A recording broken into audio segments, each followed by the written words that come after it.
next chateau is the perfect example of a Renaissance castle built atop an ancient Gallo-Roman fortress on a prime hilltop lookout point over the Loire River.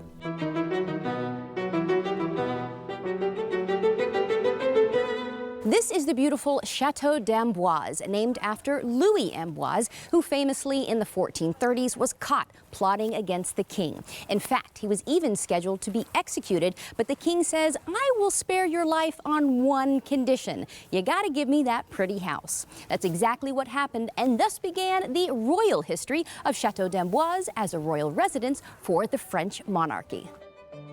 A rough start to what became the home to a long line of French royalty. The center of the kingdom was here in the Loire Valley, and the king's family lived here for more than one century. Wow. And symbols of these royal families are everywhere. You just have to know where to look. All throughout the chateau, you will see this symbol, which most people know is the fleur-de-lis, and of course, the symbol of the French monarchy. But what is this next symbol? And then we have this symbol as well. This is known as the minx tail and is the symbol of Brittany. But why is that there? Our last clue is behind us once again. And here we can see the two symbols coming together. If you see the coat of arms above the fireplace, that's the fleur-de-lis to represent Charles VIII when he married Anne of Brittany, with the minx tail there on the same coat of arms. And of course, this is what marriages were all about for those Renaissance royals, important political alliances and expanding that kingdom. Whether you two actually enjoyed each other's company was irrelevant. The perfect example is Henry II and his wife, Catherine de' Medici. They lived here at Amboise while his mistress lived in another Loire Valley castle. Ooh la la! That could not have been comfortable dinner conversation.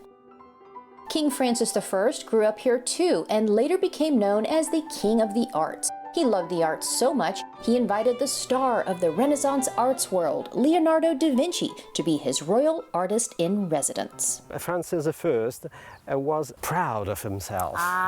So he had an obsession to be a king for the history.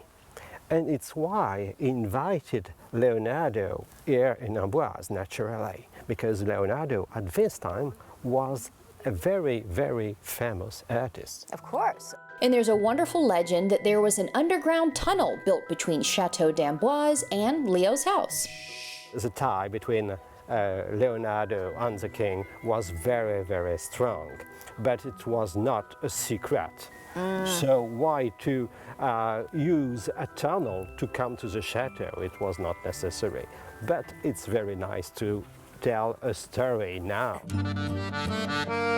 Well, secret passageway or not, Leonardo da Vinci's house is just a short walk away through the little village of Amboise.